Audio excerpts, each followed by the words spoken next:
Hello guys and welcome to another episode of O Womania. आज हमारे साथ ऐसी वुमनिया है जो लास्ट 34 ईयर से एजुकेशन की फील्ड से जुड़ी हुई है। तो आपका ज़्यादा टाइम ना वेस्ट करते हुए let me introduce you Mrs Kala Mohan ma'am. Welcome ma'am to our show.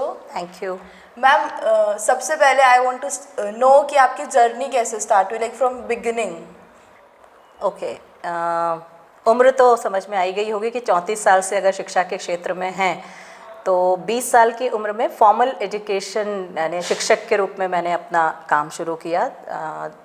1986 जब मैंने अपना बीएससी बीएड कंप्लीट किया रीजनल कॉलेज ऑफ एजुकेशन से, तो रिज़ल्ट आने से पहले मेरा as a TGT science maths पे मेरा अपॉइंटमेंट हो गया था और तब से लेकर आज तक सफ़र जारी है और हर तरह का काम किया। एक साधारण शिक्षक से शुरू होकर जो जर्नी शुरू हुई वो फिर 87 में शादी भी हो गई तो वो काम भी जल्दी हो गया।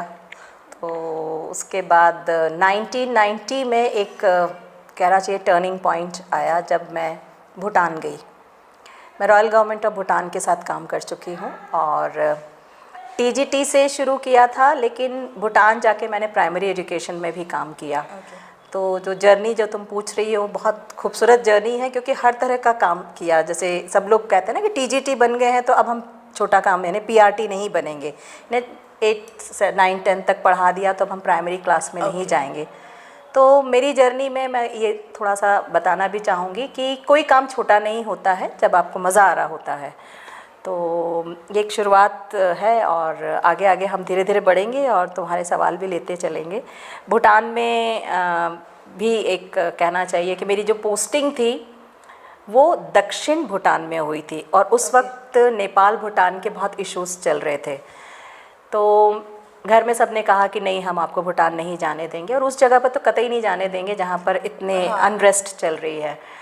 और एक बहुत पॉजिटिव बात जो मेरे जीवन में है और वो शायद ताउम्र रहेगी, मुझे अपने परिवार का बहुत सपोर्ट मिला जिसमें मेरे पति की बहुत अहम भूमिका है क्योंकि कभी ना नहीं मिला। यानी जो करना चाहा जो हाँ ही मिली हमेशा, क्योंकि करना हमको है। एक हाँ भी बहुत मदद देती है कि अगर हम जब घर में डिस्कस करते हैं तो जब भूटान का चला तो सबने मना किया, पर हस्बैंड ने ज़रूर कहा कि नहीं, एक अच्छी अपॉर्चुनिटी है। जबकि उनके पास जॉब नहीं थी, मैंने उनसे कहा कि अब आप जॉब छोड़ो और मेरे साथ चलो, हम भूटान घूम भी आएंगे क्योंकि शादी हुई थी, 2-3 साल ही हुए थे। तो हमने कहा घूम भी आएंगे और अगर आपका कुछ बढ़िया हो जाता है तो मतलब एक रिस्क कहते हैं ना जीवन में, आपको ये सारे रिस्क लेने पड़ते हैं। यानी आप हस्बैंड की नौकरी को छुड़वा कर उसको लेकर जा रहे हैं वहाँ पर, लेकिन ईश्वर आपका साथ देता है जब आप हिम्मत करते हैं। और ऐसा ही कुछ हुआ। हाँ, सबसे पहले हम पोस्टिंग बदलवाने पहुँचे। मैंने आज एनएलपी पढ़ी है, लेकिन शायद मुझे ऐसा लगता है कि एनएलपी मुझे पहले से ही आती थी है ना, न्यूरो लिंग्विस्टिक प्रोग्रामिंग, यानी जहाँ आप कम्युनिकेशन करते हो। तो वो कुछ विश्वास यहीं से था कि हम सीधे डायरेक्टर जनरल से मिलेंगे। हम थिम्पू पहुँचे, हम उनसे बात की और उनसे मैंने सीधे यही कहा कि सर, अगर आप चाहते हैं कि मुझे यहाँ की शिक्षण व्यवस्था में एक पार्ट बनना है तो मैं सांची तो नहीं जाऊँगी, मुझे आप थिम्पू में पोस्टिंग दीजिए। तो उन्होंने कहा आप थोड़ा बाहर बैठ जाइए। और जब मैं उनसे पूछ रही थी तब भी मैं कॉन्फिडेंट थी कि ये मेरी पोस्टिंग थिम्पू में देंगे। मैं ये इसलिए बताना चाहती हूँ, आपको होना चाहिए, मतलब आप जिस काम को करने के लिए आगे बढ़ रहे हैं पहले आप उसकी विक्ट्री डिज़ाइन करिए। यानी आप उस जीत को पहले विजुअलाइज कर लीजिए। विजुअलाइजेशन बहुत ज़रूर। बिग पिक्चर सब पूछते हैं आज आपकी क्या बिग पिक्चर है, तो ये पहले विजुअलाइजेशन है ना, विजुअल जर्नी कर लो कि हाँ मैं तो थिम्पू में आ गई। और यही हुआ। थोड़ी देर बाद उन्होंने बुला लिया और कहा कि आप डिचेंचलिंग पैलेस के पास का एक प्राइमरी स्कूल ज्वाइन करिए। मैंने सपने में भी नहीं सोचा था डिचेंचलिंग पैलेस यानी जहाँ किंग रहते हैं, उनके ग्रैंड चिल्ड्रन वगैरह पढ़ने आएंगे। और वही हुआ। करीब 1 महीने के बाद हस्बैंड ने भी भूटान लॉगिंग कॉरपोरेशन में ज्वाइन कर लिया, उनको भी जॉब मिल गई। और फिर हमने वहाँ कंसीव किया, मातृत्व की जो कहते हैं वहाँ ही प्राप्त हुई। तो भूटान एक ऐसी जर्नी, जैसे तुमने कहा, तो जब इस तरह के सवाल आते हैं तो मेरी भी कैसेट पूरी रिवाइंड हो जाती है कि हाँ उन्होंने भी ज्वाइन कर लिया। और उसके बाद फिर 92 में हम लौट भी आए, भोपाल आ गए लौट के, क्योंकि वहाँ की जो क्लाइमेट है वो बहुत सीवियर कोल्ड होता है, जैसा तुमको मालूम होना चाहिए। फिर टीचिंग में थोड़ा सा ब्रेक आया क्योंकि लौटने के बाद वहाँ पे 3 महीने का नोटिस देकर आए थे कि अगर 3 महीने में यहाँ जॉब नहीं मिलती है तो फिर वापस चलेंगे। यू नीड टू टेक, मेरी जर्नी से मैं ये भी बताना चाहती हूँ कि हमेशा आप जब भी रिस्क लें तो कैलकुलेटिव रिस्क लेना चाहिए। हम इम्पल्सिव डिसीजन नहीं ले सकते कि जो हाथ में चीज़ है उसको छोड़ दो और आगे चलते हैं। ऐसी वाली एज भी नहीं थी और एक आप अच्छी नौकरी छोड़ के आप नहीं आ सकते हैं। फिर यहाँ लौट के आए, मैंने सब जगह जाके सारे स्कूल्स में अपनी एप्लीकेशंस दी। एक आते से पापा ने एक TVS चैम्प गिफ्ट कर दी थी कि अब इसमें घूमो तुम, बच्चा हमारे पास छोड़ दो क्योंकि अब बेरोज़गार हैं तो ढूंढनी पड़ेगी। मैं सेंट जोसेफ्स ईदगाह हिल्स में एज अ प्राइमरी टीचर हो गया था। उसी बीच मेरा गवर्नमेंट जॉब भी हो गया। मैं आज जो national institute of technical teachers training and research जो शामला हिल्स में है, उस वक्त वो TTTI कहलाता था। तो वहाँ पर मेरा अपॉइंटमेंट हुआ डिपार्टमेंट ऑफ एजुकेशन में एक लैब टेक्नीशियन के पद पर। मैं ये जर्नी इसलिए साझा करना चाहती हूँ कि पद कभी भी मायने नहीं रखता। आप अगर उस वक्त ये रहते कि नहीं मैं शिक्षक से लैब टेक्नीशियन कैसे बन जाऊं, क्योंकि पद में तो कोई दम नहीं है, आप लैब टेक्नीशियन हो। और लैब टेक्नीशियन को हमारे समाज में किस नज़र से देखते हैं, ये सब लोड नहीं लेना है। नौकरी चाहिए थी। घर में ये निर्णय हुआ कि भाई अगर पति प्राइवेट में है तो पत्नी को गवर्नमेंट में हो तो एक सिक्योरिटी हो जाती है। और उस वक्त थोड़ा सा बात समझ में भी आ गया कि हाँ सिक्योरिटी हो जाती है। तो मैंने ज्वाइन कर लिया और फिर मैंने सेंट जोसेफ्स में सिस्टर एलिज़ाबेथ थी, मुझे अभी भी याद है उनको, फिर मैंने माफ़ी मांगी क्योंकि उन्होंने भी अपने टाइम टेबल पर मुझे सब जगह फ़िट कर दिया था। मैं MA इंग्लिश करनी थी, साइंस मेरा ग्रेजुएशन था तो उन्होंने मुझे इंग्लिश के पीरियड भी दे दिए, साइंस के भी दे दिए, और स्पोर्ट्स में रही थी तो थोड़े स्पोर्ट्स के भी दे दिए। तो she put me everywhere in her time table and then I just folded my hands to tell her that sister I'm not going to join you because I have got a, and she was so happy कि yes government job is very important। तो ये एक हिस्सा है कि मैं फिर वहाँ 1992 से लेकर 2000 तक 8 साल मैंने वहाँ पर एज अ लैब टेक्नीशियन ही काम किया। लेकिन वहाँ भी मैंने बहुत सीखा, ये वो सारी TTTI का स्टाफ जानता है, और मुझे मेंटर्स बहुत अच्छे मिले और मैंने सीखने का कोई मौका नहीं छोड़ा। वहाँ मैंने मास्टर्स इन एजुकेशन किया, मास्टर्स इन सोशियोलॉजी किया, इंग्लिश कंप्लीट किया, और उसके साथ मैंने फिर PG diploma in computer sciences किया, PG diploma in distance education किया। तो ये पढ़ाई भी सतत जारी रही। आपको ये चीज़ समझ आनी चाहिए, और आज तो बिल्कुल ज़्यादा सबको, मैं जितने भी श्रोता सुन रहे हैं उनको ये चीज़ समझ आनी चाहिए कि ये मैं जब 90s की बात बता रही हूँ तो आज तो 21वीं सदी में वही सक्सेसफुल हो सकता है जो अपने स्किल्स को और अपने नॉलेज को अपस्किल करता रहे, बढ़ाता रहे। एजुकेशन बढ़ाना है आपको, नहीं तो आप पीछे रह जाएंगे। क्योंकि मैंने जो 1986 में सीखा था वो आज है ही नहीं। तो मैं एज अ शिक्षक अगर मैं अपने आप को उस वक्त रोक लेती या उस वक्त नहीं करती तो आज कॉम्पिटेंसी की बात हो रही है शिक्षा जगत में। सब लोग CBSE में आज कॉम्पिटेंसी बेस्ड एजुकेशन की बात हो रही है। तो ये मैंने कॉम्पिटेंसी बेस्ड मॉड्यूल्स, जो मैं TTTI में जब थी तब वहाँ पर competency based modules industrial professionals के लिए बनते थे। तो वो अगर वहाँ सीखा है तो वो आज मैं अप्लाई कर पा रही हूँ। यानी ये भी मैं कहती हूँ कि कुछ सीखा बेकार नहीं जाता, कभी भी नहीं। एजुकेशन आपकी कभी भी बेकार नहीं जाती। बिल्कुल सही कह रही हूँ, कभी बेकार नहीं जाती, आपका कोई सीखा बेकार नहीं जाता। और मैम अभी आपने बताया कि 8 साल की गवर्नमेंट जॉब आपने छोड़ दी, तो मैम गवर्नमेंट जॉब छोड़ दी, लोग पाना चाहते हैं, गवर्नमेंट जॉब आपने छोड़ दी? हाँ, ये ज़रूर बहुत सही प्रश्न है क्योंकि कोई नहीं छोड़ता। फिर वन मोमेंट ऑफ टाइम मुझे ऐसा लगा कि नहीं, मुझे वापस से स्कूल सिस्टम में लौट के जाना चाहिए, क्योंकि स्कूल मैं मिस करती थी। क्योंकि ये जो 8-9 साल थे इसमें स्कूल कैसा मिला मुझे, क्योंकि वो डिप्लोमा होल्डर्स 12th करके डिप्लोमा करके आते थे, तो वो थोड़ा सा एक 18-21 की रेंज के बच्चे होते थे, तो लगता कि हाँ ये स्कूल के 12th के बच्चे आ गए हैं। But I kept on missing the school children. तो फिर वो 2001 में जो एक टर्निंग पॉइंट आया कि मिठी गोविंदराम पब्लिक स्कूल की पोस्ट एडवर्टाइज हुई, वहाँ प्राचार्य की ज़रूरत थी। फिर वही जो प्रोसेस होता है, और मैंने फिर यहीं भोपाल में जो बैरागढ़ में स्कूल है, संत हिरदाराम साहब जी के आशीर्वाद से संचालित होता है, वहाँ पर मैंने ज्वाइन किया। और वहाँ भी मैं हमेशा ये बात कहती हूँ कि वो भी एक रिस्क उनके लिए भी था, क्योंकि मेरा कोई पूर्व अनुभव एज अ प्राचार्य नहीं था, ठीक है। और मैंने अपनी तरफ से ये रिस्क लिया था कि आप मुझे अगर प्राचार्य बना रहे हैं तो मैं पीछे एक सरकारी नौकरी छोड़ के आ रही हूँ। तो ये रिस्क जो था वो दोनों तरफ से था। एक नया स्कूल आपको दे दिया जाता है, और बाकी तो इतिहास है, सब जानते हैं कि मीठी गोविंदराम पब्लिक स्कूल में मैं 7 साल तक रही। और इतनी इजी नहीं होती, नहीं होती, इजी गोइंग नहीं होता है, फेलियर्स होते हैं। तो अब मैं आपके फेलियर्स के बारे में जानना चाहती हूँ। बहुत सही है। हर्डल्स तो आए होंगे ऐसे, बहुत इसमें भी आए, मतलब हर्डल्स भी आए, लेकिन शायद मैंने एंजॉय किया। तो वो हर्डल आज जब लोग मुझे इस मुकाम पर देखते हैं तो लोगों को पता भी नहीं होगा कि ये चुनौतियों का सामना किया था या ये हर्डल्स आए थे।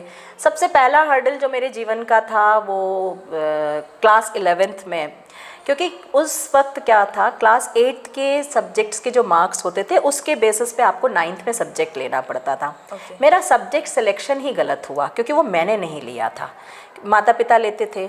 मुझे डिस्टिंक्शन आई थी मैथ्स में और साइंस में 8th क्लास में। तो हाँ, मुझे दिलवा दिया गया भाई आप तो बायोलॉजी पढ़ो। मेरे मामा आए घर में, मैं हमेशा कहती हूँ कि आज मैं एक काउंसलर भी हूँ। तो मेरे ही जीवन के जो निर्णय थे वो मेरे घर के लोगों ने लिए, और वो कैसे फेल साबित हुए, और उस फेल को जीने के साथ उसको सफलता में कन्वर्ट करना, उतना मादा आपको होना चाहिए। तो वही हुआ। 11th क्लास में फिज़िक्स में आई फ्लंक्ड, मुझे supplementary I. It was a very bad news for the family. तो 11th का जब रिज़ल्ट आया तो मेरे घर में तो मातम छा गया कि ये लड़की तो फेल हो गई। मेरी माँ ने जो एक माँ कर सकती है वो सब किया। उन्होंने बैठा के खूब भाषण दिया, खूब स्पीच दिया कि तुमने तो हमारी नाक कटवा दी, और इतनी पढ़ने में अच्छी थी, फेल कैसे हो गई। अरे भाई फेल हो चुके, अब कैसे हो गई का तो कोई कार्यक्रम ही नहीं है, हो चुके हैं ना, मार्कशीट सामने रखी हुई है, तब तो फेल है। फिर मेरे पिताजी ने ज़रूर हमेशा एक कहते हैं ना, माँ अगर मेरी मोटिवेट करने का उनका तरीका ही अलग है। मतलब उनका तो मैं आगे भी बताना चाहूँगी, वो एक अलग तरीके से रीइंफोर्स करती हैं आपको। आप उन्हें खुश नहीं कर सकते, और वो खुश होंगी भी तो वो जताती नहीं है। उनको उनका तरीका ही अलग है कि इनको जता दिया तो ये सिर पे चढ़ जाएंगे, है ना, ये करना छोड़ देंगे, तो ऐसा वाला था। तो पिताजी ने ज़रूर आके माँ से कहा कि इतना शोर नहीं करते हैं, उसको एक सेटल होने का टाइम देते हैं, और थोड़ा ध्यान से देखो तो ये 1 साल आगे पढ़ रही है। यानी हमारे माँ को बताया गया कि ये उम्र के हिसाब से 1 साल आगे पढ़ रही हैं। तो क्योंकि 4 साल में ये पहली कर चुकी हैं, तो ये 1 साल आगे पढ़ रही हैं, इन्हें रिपीट करने देते हैं। तो मैंने सप्लीमेंट्री नहीं दी, मैंने रिपीट किया। और गिरते पड़ते मैंने किसी तरह से फ़िज़िक्स सेकेंड टाइम ज़रूर इज़्ज़त बचा ली, सबकी भी और ख़ुद की भी। पास हो गई मैं। और फ़िज़िक्स से मतलब मैं थी ही नहीं, मैं एक्चुअली मैं बिल्कुल साइंस सब्जेक्ट की नहीं थी। लेकिन उन दिनों फिर मैंने रीजनल कॉलेज में जब एडमिशन के लिए फॉर्म भरा, वो भी एक बहुत चैलेंजिंग निर्णय था। कह लें एक ज़िद कहते हैं जिसको, ज़िद करो हासिल करो, ये मैं बहुत इस चीज़ को मानती हूँ। मैंने कहीं किसी कॉलेज का फॉर्म नहीं भरा, जबकि मेरे कोई मार्क्स ऐसे भी नहीं थे कि एकदम फर्स्ट लिस्ट में आ जाएगा। उन दिनों रीजनल कॉलेज में महाराष्ट्र से, गुजरात से, गोवा, दमन, दीव से, और इन सभी स्टेट्स के बच्चे वहीं पढ़ने आते थे। Sir regional college, it's like Chhattisgarh भी उस वक्त मध्य प्रदेश में ही था। तो मेरा फर्स्ट लिस्ट में नाम नहीं था। वही हुआ जिसका डर था। फिर घर में, अच्छा हर बात पे घर में एक ड्राइंग रूम मीटिंग तो होनी है। शाम को पापा मम्मी मामा सब बैठे हैं अपन बीच में, मतलब एकदम एक कैदियों की तरह बिठा दिया जाता था। व्हाट नेक्स्ट, अब क्या होगा, आपने तो कहीं के फॉर्म भी नहीं भरे। मैंने कहा कुछ नहीं, सेकंड लिस्ट में नाम आएगा। मतलब I was always have taken risk and was very confident in taking the risk with total submission to God कि जैसा मैं चाह रही हूँ वैसे ही। मतलब ये एक अंदर से गट फीलिंग होनी चाहिए कि ये इबारत मैं लिख रही हूँ, ये ज़िंदगी की किताब मैं लिख रही हूँ, तो इसके हर शब्द जो हैं वो पूर्ण होने हैं। ये फुल स्टॉप पे, कॉमा पे नहीं रुकेगा, ये फुल स्टॉप तक जाएगा। वही हुआ। सेकेंड लिस्ट में नीचे से तीसरा नाम अपना था, इन्हें अपने नीचे भी 2-3 लोग थे। So it was like of course risk तब तो है ना, आप चैलेंज है, नहीं हो तो आप नहीं सोचोगे तो नहीं ही आप निर्माण करते हो। तो आपने हाँ सोचा तो आपका लिस्ट में नाम आया। फिर वही हुआ कि वहाँ जाकर भी एनसीसी वगैरह में कई बार ऐसा हुआ कि फाइनल कंग्रेचुलेशंस आ गई हैं, आपको बधाइयाँ मिल रही हैं, लेकिन अब जब लिस्ट आती है सरकार की तो उसमें आपका नाम नहीं होता है। तो ये भी देखा मैंने। वहाँ जाकर मैंने इलेक्शंस भी लड़े। मैं वाइस प्रेसिडेंट के लिए इलेक्शन लड़ती थी और बड़े शौक से अपना फॉर्म भरती थी। डे स्कॉलर्स वर्सेस होस्टलर्स होता था, मैं एक डे स्कॉलर थी, तो ऑब्वियस है कि होस्टलर्स ज़्यादा होते थे तो वो ज़्यादा वोट देंगे। But I enjoyed even the elections, losing the election with few votes. फिर अगली बार फिर भरना है ऐसा नहीं है कि थक के रुक जाना है, और जबकि अगली बार का भी वर्डिक्ट मालूम है कि वो ऐसा ही होना है क्योंकि वो fix. But those failures actually were the stepping stone of my success of going it again and again and doing it again and again. And failure को भी enjoy कर रहे हैं कि नहीं ठीक है ना, it's cool baby, सारे लोग जानने लगे हैं. इलेक्शन में खड़े हैं तो सही, अब तो सब लोग जानते हैं कि ये वही है जो हार गई थी. अरे जान तो रहे हैं, अच्छा जाने बुरा जाने, people are knowing you and people have started respecting you also because your those guts are being acknowledged well. हर बार जैसे मेरे प्रोफेसर्स, जो साइंस के प्रोफेसर्स थे, professor J S. Rajput, VP Gupta ji, Shafi sir, ये सारे प्रोफेसर्स भी उस चीज़ को एंजॉय करते थे कि ये एंजॉय कर रही है तो अपन क्यों नहीं. यानी विनिंग टीम के साथ हम जाके बाकायदा डांस करते थे, उनकी समोसा पार्टी में शामिल होते. ऐसा नहीं कि हार गए तो अपने घर चले जाएंगे, जो जीता है उसको बधाई भी देंगे, उसके साथ बैठेंगे. So these are the things and होता है. तो कुल मिला के जो सफ़र के साथ साथ जितनी शिक्षा आपको नीड बेस्ड है वो अगर आप करते रहते हैं, एब्रेस्ट करते रहते हैं, अपस्किलिंग करते रहते हैं. हाँ, वो 24 घंटे सबके पास है, वही 24 घंटे मेरे पास भी थे. लेकिन सेल्फ मैनेजमेंट, टाइम मैनेजमेंट और स्ट्रेस मैनेज करके वर्क लाइफ बैलेंस के साथ हंसते, मैं कभी 3 घंटे सोई हूँ, कभी 4 घंटे सोई हूँ. मैं किसी भी मुद्रा में सो सकती हूँ. आप मुझे ऐसे बिठा दो मैं ऐसे सो सकती हूँ, मुझे ऐसे लिटा दो मैं ऐसे. क्यों? क्योंकि मुझे पढ़ाई जो थी वो मेरी नौकरी के बाद करनी थी. तो रात को सबको डिनर खिला देना है, तो रात आपकी है. तो उस रात में आपको पढ़ना भी है, अगले दिन की तैयारी भी करनी है. तो आप क्या कम करोगे? आप अपनी नींद ही कम कर सकते हो, और कोई ऑप्शन नहीं है. लेकिन वो करते करते एक आदत में आ गया. I can take a power nap of 3 hours and can be active and agile. मुझे आप ऐसे तैयार कर सकते हो, अगले काम के लिए तैयार कर सकते हो. देन पॉजिटिविटी, तो आप, मुझे ऐसा कोई काम नहीं लगता जो असंभव है. आपने अगर ठान लिया है और आपने मान लिया है तो आप उसको कर पाओगे, और आप उसको कर पाते हो. करते जाते हो, कर पाते हो. क्या होगा? या तो नहीं होगा या तो होगा. तो नहीं होने के लिए तैयार है, नहीं होगा तो ऑप्शंस है. यानी जीवन is full of choices, life is full of options, life is full of choices. तो अगर ये नहीं तो वो नहीं तो ये, ऐसा आपका चलता चला था. फिर प्रिंसिपलशिप है. लाइक आपने एमए किया, स्पेशल प्रोफेशनल कोर्स किया, उसके बाद लाइक अभी आप फिर वही की स्पेशल बच्चों के लिए काम कर रही हैं, तो उसके बारे में हमें बताइए कि उसके बाद क्या हुआ. बिल्कुल सही, बिल्कुल. ये भी बहुत अच्छा सवाल है कि ये तो काउंसलिंग से मैंने शुरू किया. मैंने कहा कि एक जगह बैठ के हम काउंसलिंग करते हैं. ट्रेनिंग, मेरी टीचर्स ट्रेनिंग 3 महीने तो मैंने कुछ नहीं किया. ये सबसे जीवन का एक कहना चाहिए कि 3 months आई डिड नथिंग. घर में भी एक बड़ा स्ट्रेस हो गया कि ये कुछ नहीं करेगी तो ये तूफ़ान से पहले की शांति है क्या, कि ये कुछ करेगी क्या, कि क्या ये घर पर ही बैठे रहेगी, ये घर में कैसे बैठ सकती है. पारिवारिक लोग, रिश्तेदार सब आके वो कहते हैं ना आपके सामने बैठ जाते हैं, और फिर ऐसे कैसे हो सकता है. और स्कूल्स के बहुत सारे ऑफ़र्स आना, आप जैसा प्रिंसिपल घर में नहीं बैठ सकता, आप हमारे स्कूल को ज्वाइन करिए. ब्लैंक चेक्स आते थे, आप इस पर सैलरी लिखिए, आप हमारे स्कूल को ज्वाइन करिए. एक तो बोलना नहीं चाहिए, गांव से कोई आए थे, वो बोरे में पैसे लेकर आए थे. मैं तो ये ट्रांसपेरेंट ज़िंदगी जीती हूँ, तो मैं तो खुल के ये बातें बताना चाहती हूँ. उनको खुद नहीं पता था कि मैम ज़मीन भी है और ये है, आप तो स्कूल शुरू करिए. तो ऐसे नहीं है कि मौके आपको नहीं मिले, लेकिन मैंने मन बना लिया था कि मुझे अब किसी भी संस्था में प्रिंसिपल नहीं बनना.